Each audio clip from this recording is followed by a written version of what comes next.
the Belated Binge podcast. Hi, and thanks for watching Belated Binge on YouTube. Here we post mostly unedited footage from segments of our podcast series where we re-binge some of the most iconic series in recent memory that I was incredibly late on.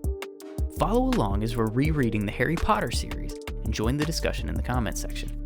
If you enjoy it, please give it a like, subscribe to the channel, and turn on notifications to not miss an episode. And of course, if you want to hear the episode in full, you can listen to Belated Binge wherever you get your podcasts. Follow us on social media, become a patron for early access and exclusive bonus content. Again, thanks for watching Belated Binge. Scouting Report. The Scouting Report segment on the Belated Binge podcast is where we take a little bit more of a focus into one specific character that we want to talk about from the chapter that we read, or chapters. In this case, only one. I digress. This is another Harry chapter. We learn quite a bit about Harry's character in this chapter that's going to be key for his development along the series to ultimately becoming our hero, our savior. And for today, we're going to focus on 3 things that really stand out. 1, Harry is humble. When he wakes up, he tries to rationalize everything as a dream. He doesn't believe he's a wizard. He doesn't think he's special. Beyond that, his first instinct when he hears about the different houses that are at Hogwarts is that he's going to be in Hufflepuff. And this is based solely off of the fact that Draco talks a bunch of crap about it and Hagrid calls them a bunch of duffers. He doesn't think highly of himself in the slightest, and this is going to be important as he grows.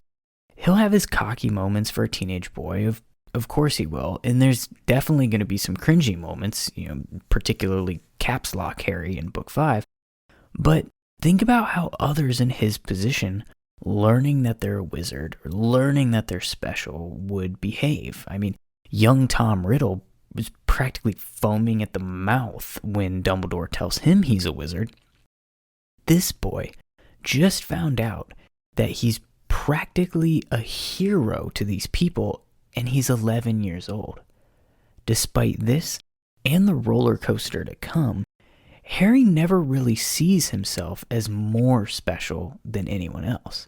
Even his caps lock's moments are often followed by a immediate regret, or are even just rooted in a sense of self-doubt versus self-righteousness.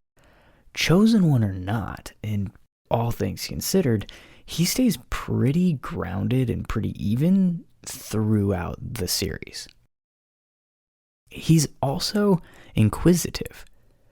The chapter that we're reading, or that we read, he's asking Hagrid a lot of questions, but not like the typical 11-year-old boy questions that you might expect. Do wizards really pull rabbits out of hats? Which he brings up in chapters to come as an idea. Or, can you make something fly? Or, just silly things about like what magic does is what you might expect an 11-year-old to ask about when he learns about magic. But no, in the immediate moments that Hagrid and Harry spend together in the boat, on the way to Gringotts and all of that, he's asking questions more about Gringotts and its security, the Ministry of Magic. He's asking about Quirrell. He's asking about Quidditch. And of course, he's asking about the package that Hagrid picks up in Vault 713. This inquisitive nature is what allows him to work through problems and particularly piece together soul nuggets that are going to come later in the series. Let's not twist this up too horribly bad and make it overly complicated. Hermione is the smart one, 100%. But Harry shows his strengths in moments of thinking on his feet and strategizing, for lack of a better term, as the group's leader, and seems to have a knack for coming to conclusions about things kind of quickly and piecing things together and having a confidence about it. And it's very similar to the idea of being book smart versus street smart. Think about how he stands up to the Ministry but knows what buttons not to push to get them arrested in the Dumbledore's Will chapter. How he leads Dumbledore's army but is ready to take the fall and knows not to knows not to push and be a smart ass when he gets Dumbledore's quick little nod. It's that thinking on his feet. He chooses Horcruxes over Hallows. He's definitely not always right, and he's not all that incredibly powerful. He's not the perfect hero by any means, but he does have his strengths, and many of them kind of stem and are rooted in this inquisitive nature. Finally, Harry is loyal. The moment that Draco starts to insult Hagrid, he jumps to his defense immediately. He doesn't know this kid. He could easily try to show off, make a new friend. They're 11. But he doesn't. He stands up for the people he cares about, time and time again in this series. And this is the very first time we get to see it. Let's do some foreshadowing.